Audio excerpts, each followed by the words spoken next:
अस्सलाम वालेकुम प्यारे भी, उम्मीद करता हूँ आप खैरियत से होंगे। आज 29 तारीख 2019 7वां महीना है। माशाल्लाह ये भाई है। अस्सलाम वालेकुम भाई, क्या हाल है? ठीक हो? तो वैसे ठीक है। आपका नाम क्या है? तो हैदर भी कहाँ से आए हो? तो कितने जानवर ले लिए? पहले ले गए थे? दूसरी बार दूसरे जगह ले गए? अच्छा, पहले कितने ले गए थे? 15 पहले हैदर भी ले गया था। अब दोबारा चक्कर लगाया हैदर भाई ने। ये ब्रीडिंग के लिए बकरा लिए और बाकी अगले साल के लिए 2020 के लिए छोटे बकरे लिए इसने। तो हैदर भाई कहाँ से आए हो? मेमन गोट कराची से। ये अभी कितने जानवर लेके जा रहे हो? 8 लेके जा रहे हो, माशाल्लाह।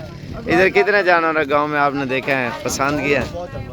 अच्छा, छोटे बकरे कितने कितने के लिए हैं?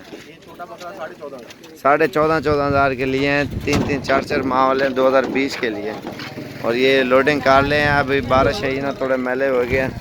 और ये ब्रीडर भी साथ जा रहा है बकरियों का, ये आप चेक करें। और आप हमारे फार्म पे ज़रूर चक्कर लगा सकते हैं। मोहम्मद साबिर गोट फार्म, डेरा गाजी खान।